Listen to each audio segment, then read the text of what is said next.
Good morning, cellists. Here we are on the second lesson of the Allemande of the first suite. Now, at the end of yesterday's lesson, where I was just finishing at the first note of bar 8, and I said, "Oh, a dominant note." Now, actually, you might have noticed it wasn't a dominant note. It was the leading note, which is in the dominant chord, and that's where the excitement was about the dominant. But I wondered if you noticed. So it wasn't the note itself, but the leading note. One little extra bonus on that is, let's just think about that for a moment. We're in G, the dominant is D, a D major chord or arpeggio holds an F sharp, and this F sharp leads to the key note. It's called the leading note, that is its technical name, and you can hear it really wants to go up and lead to the tonic. We'll come to the Allemande shortly, but let's start off with a little technical digest for the day. Yesterday we looked at the E minor harmonic scale, and that of course is the relative minor. And today I think we should look at the E minor arpeggio. And of course we've already seen that in action in the Allemande. At bar 6 it's got this lovely cascading. We'll come to that in a moment. Let's first look at a standard E minor arpeggio solution for 2 octaves, which would be first position, then you move, instead of the 4th finger, you put your first finger on the 3rd position, stretch out, and if you're stretching properly, what we're looking for is a dissection of that distance in half. If you put your 2nd finger in at that halfway mark, and then the 3rd next, you'll see that actually the stretch shape is very much between 1 and 2. Don't allow it to be one stretch 4 and the other 2 fingers just pop down any old way you like. That's not the case. That 2nd finger should be dissecting the distance so that then we've got semitones between 2, 3 and 4. Now your 2nd finger will be spot on the right place for the top E, otherwise it'll be flat. So let's have another quick look at that. First position, move to 3rd, stretch out the 4th finger, making sure that the 2nd and 3rd come with it. And that meant that by staying absolutely in place, 1 and 4 can stay where they are, and I can put my 2nd finger across at the top. Now, when we try slurring that, you'll discover, of course, where the sticking point could be.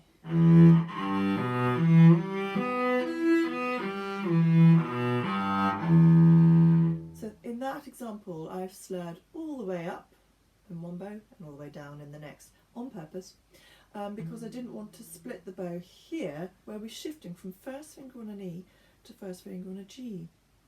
Now when we shift on the same finger, it's known as an inarticulate shift, and you're going to have to work really hard for a fast, swift move between the 2 notes, so that we don't hear, you don't want to hear the glissando. And there's 2 ways of cutting that out. One is fast as you can between the 2. This would be, if you're playing 2 slow notes and you were lazy about the shift speed, then you can hear it. If I play the same length notes but with a faster shift speed, now you greatly minimise that glissando.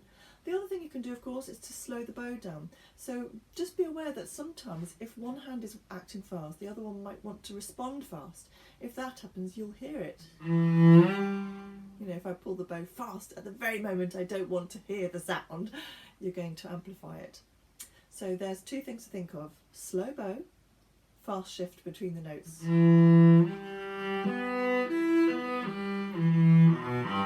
And similarly on the way down, you can help yourself there with a little bit with the lifting of the elbow, so that you're really ready to get back to position. So that's our standard arpeggio fingering. Now let's have a look at a non-standard solution which will benefit us in the Allemande. It starts the same, first position, but here use your 4th finger, 1st finger on the B. Now we've got one more note, and here I want you to stretch for it. Now the way you can stretch for it is you've got to be ready with your thumb and fingers that can slide away from the first finger. We slide them away, and you can see I straighten my first finger, greatly straightened. I don't know if you can see that. And I can reach to that E. Now you may tell me, my hand doesn't do that, I can't do that. And in most instances, you can. Try it the other way around. Put the fourth finger on the E, lift up your first finger straight up to the ceiling, point it at your face, point really straight, no bend in any joint, and place it on the string, and I think you'll find you can reach that fourth. Depending on the size of your cello and hand, okay is a possibility. You mightn't quite make it, in which case what you're looking to do is stretch towards it, and then you might need to just rock and let go, and you will find it. So overall what we have is this. And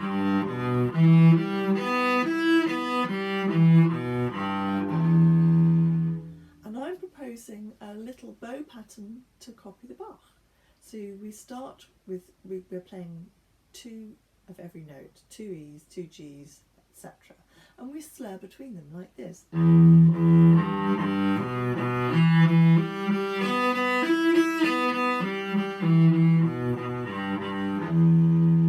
of course that is exactly what you have in the Bach there, at bar 6.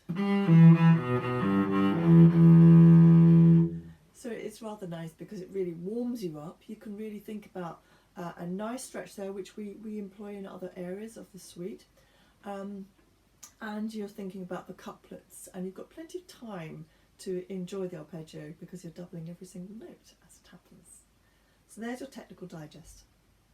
Now moving on briefly, Feuillard's 10th study we're looking at this week, and we just played 4 bars yesterday, and as I said, this is really about making sure you're thinking about dividing beats into 4, 1, 2, 3, 4, 1. So the 4th division is where you play the next note. So we're in the 5th bar now.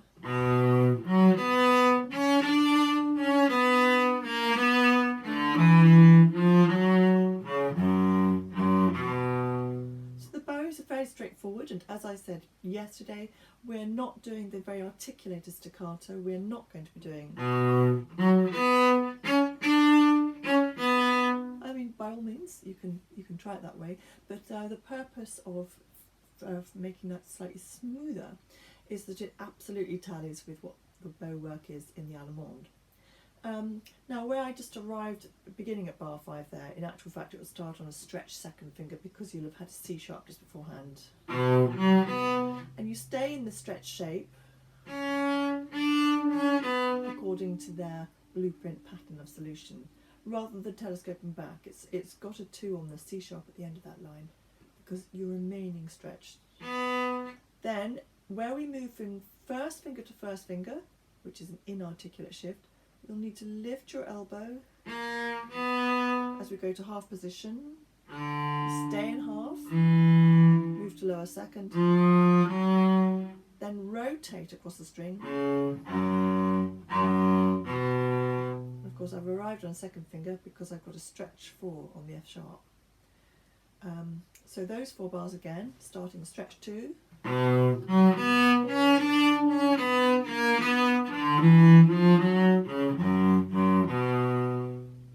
There it is.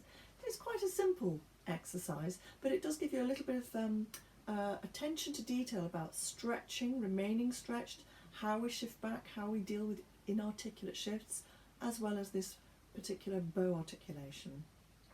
And the beauty of taking small nugget-sized chunks like this is you can really pay attention to exactly what you're doing. Now let's get on with an Allemande. So we got to bar 8 and it's the leading note, F sharp.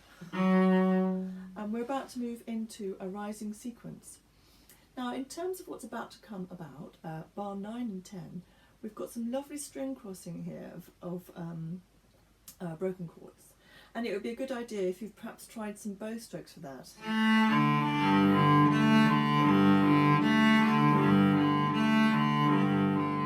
Then you could add the chords. That's the chord at bar 9, which is G. Bar bar 10 is an A7 chord, where I have a 1 on the E and a 3 on the C sharp, but I've still got that open G. If you want to make it a beautiful resolution, you could finish with a 4, 3, 1.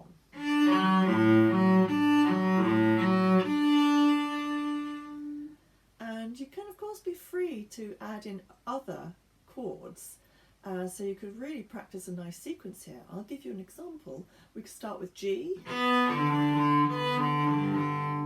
if you put 1 across 2 strings flattened, we've got E minor, which of course is our relative minor. If you flatten the first finger across the middle 2 strings and add 2, you get A minor, which we will be modulating to in the second section. And that is, technical words here, the minor dominant of the dominant of G. Don't worry, we'll cover it later. Then I can add a third finger to A major, and finally I arrive at a D.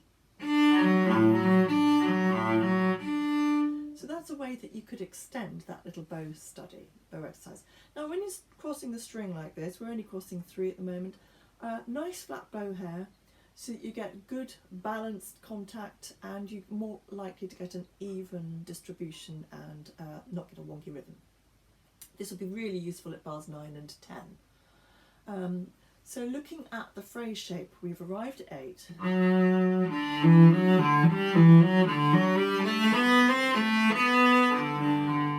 Now this top note is the one that's the melody, and they're just the undervoice. So back off dynamically as you go across the string. Don't make it a big lush broken chord here.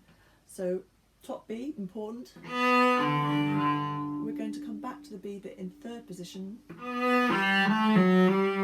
And because you're on the D string, in a shorter string, you'll need to work a little harder so that it doesn't sound too quiet.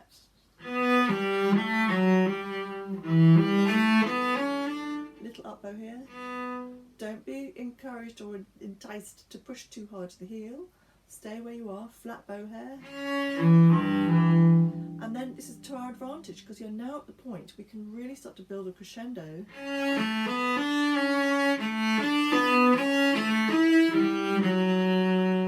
And you see that in those that bow solution, the second beat we had 5 notes,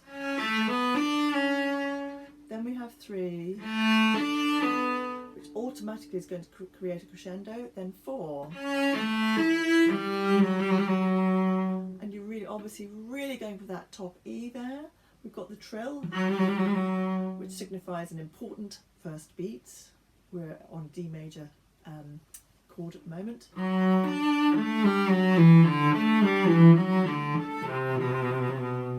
Now we've got the same patterns here as we had before. It's beautiful when these sequences fall exactly across the string as the same solution. And obviously as we're falling in pitch, it's appropriate for us to fall in dynamic. Ooh,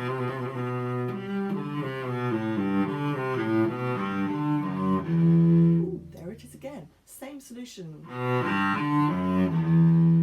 as we go across the string, and it's lovely to come really rich, really low, allow the dynamic to come down, so that then in the following bar 13, you can really massively exaggerate the crescendo there. It's far more effective than if you push the dynamic on the way down.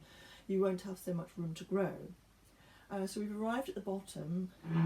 Here you'll need the flat bow here to cross all the strings, and you might usefully practice a bow pattern on this, even if it's not absolutely the one that we've got here. Let me show you that you might try 3 open strings in one bow stroke, then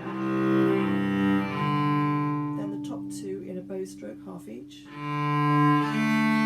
then whole bows, well, almost whole bows. And this would more or less give you the blueprint of this rising scale, like this.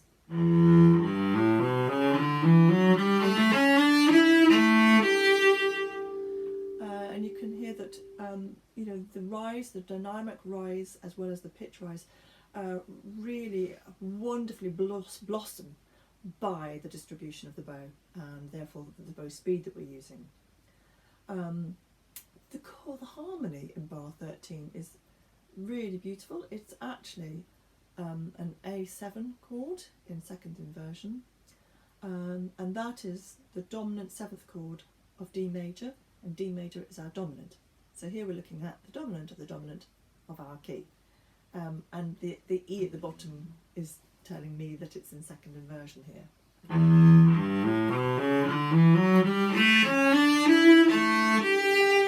Now the resolution is rather superb because he actually holds this G, which is the 7th note. You really want it to fall here onto the D chord, but what he does is he does an extra little suspension. He absolutely holds that tension. So we have the D, you know, but he goes back to the G. This is called a 4/3 suspension, and it's absolutely beautiful. So really indulge yourself with this. You know, make the listener crave the resolution. So from the bottom there we have this.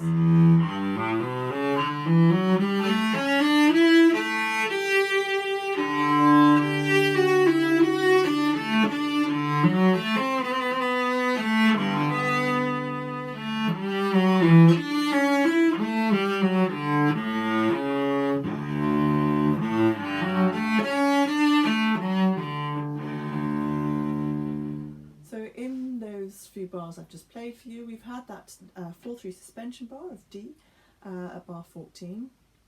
Doesn't matter if you don't understand the technical terms, but just trust in the fact that you can hear it's something important, it's something beautiful, it's something to be really made into more than it appears on the page even. In the rest of that bar we see the beginning of that Allemande structure coming. We've got this semiquaver A, like we have at the beginning, that semiquaver into the chordal beat is again of reaffirming the character of the piece. Continues with that.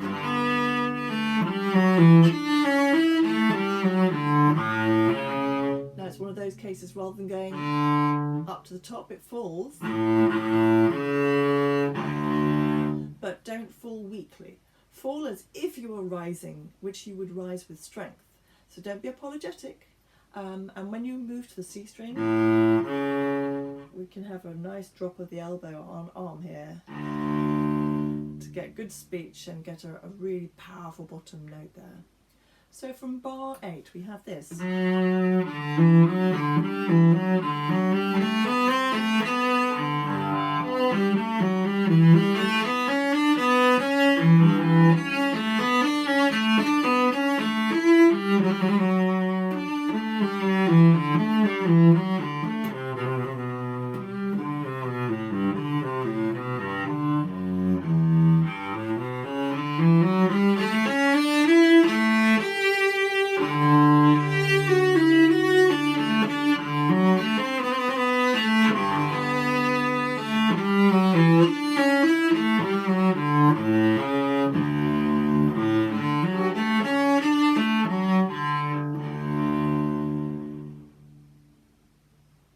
So it's full of really elongated storytelling and some treasured lows and treasured highs. Really indulge yourself and enjoy this. See you tomorrow.